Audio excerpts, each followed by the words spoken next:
Nú ætlum við að skoða hvernig við deilum með tugabrotum. Þegar við erum að deila með tugabrotum þá getum við einfaldað okkur deilinguna með því að lengja þetta. Og þá er oft betra að skrifa þetta upp eins og almennt brot eða á deilingastrik. Þetta þýðir í raun bara þetta hérna. Þetta er sami hluturinn, bara skrifaður á mismunandi hátt. Og ef ég lengi þetta með 10 þá fæ ég 320 deilt í 8. Og það er nú ekki svo flókin deiling. Út úr því fæ ég 40. Get sett það upp í skíðabrekku eða hvað sem er. Sama hérna, 25 deilt í 0,5.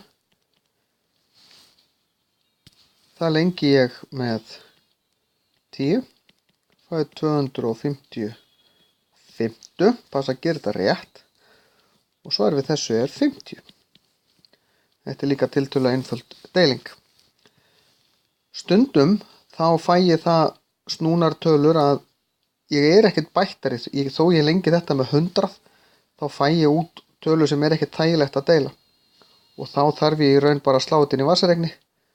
Og hérna fæ ég sem sagt 3,190 og það er það bil 3,19.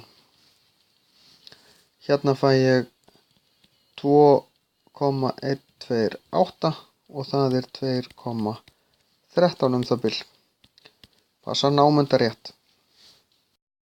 Jó ætlar að skipta 15,7 metrum af bandi í búta sem eru 3 og 1 metri hver bútur. Hvað fær hann marga búta? Þetta er bara deiling.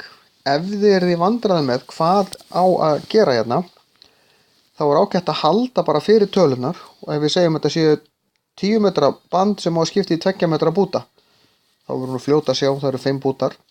Og þá getum við hugsað að byrja 10 og 5, hvað gerði ég? Jú, við gerðum 10 deilt með 5. Og þá getum við tekið frá og séð, fyrri talan 15,7 deilt með 3,1.